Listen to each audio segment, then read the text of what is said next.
ஒரு இடத்துல அம்மா வந்து அனுமோல் கேரக்டர் வந்து பேசும்போது, பெரியார வந்து வெங்காயம்லாம் வெட்டுவாரு அப்படின்ற மாதிரி. பெரியார், கார்ல் மார்க்ஸ்லாம் உள்ளார இருக்காருன்னு தெரியுது.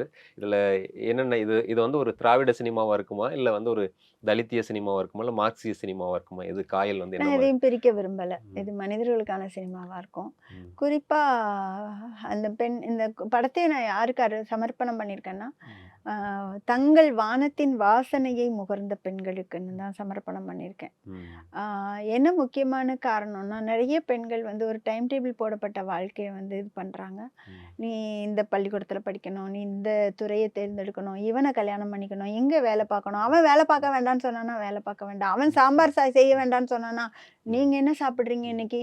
நான் உனக்கு என்ன வேணும்? அப்படிங்கிறதே நமக்கு தெரியாத ஒரு முகத்தோடயே நம்ம வந்து வாழ்ந்துட்டோம். நம்ம வந்து வாழ்றோம். உங்களுக்கான வாழ்க்கை ஒரு முறை தான் இந்த பிரபஞ்சத்த பார்க்க போறோம். ஒரு முறை தான் இந்த வானத்த நம்ம தரிசிக்க போறோம். ம், ஸ்கைன்னு ஒரு ஆஸ்கர் அவார்ட் வின்னிங் மூவி உண்டு. ம், அதுல ஒரு பெண்ண அடைச்சு வச்சிருப்பாங்க ஒரு குழந்தையோட. ம், அவ தப்பிக்கிறா. ம். ஒரு ஜன்னல்ல இருந்து குதிக்கிறா. ஒரு லாரி கரெக்ட்டா வருது. ஓகே. அவ மல்லாக்க விழுறா அந்த லாரியில. ஓ! அது மேல வானம் விரியுது.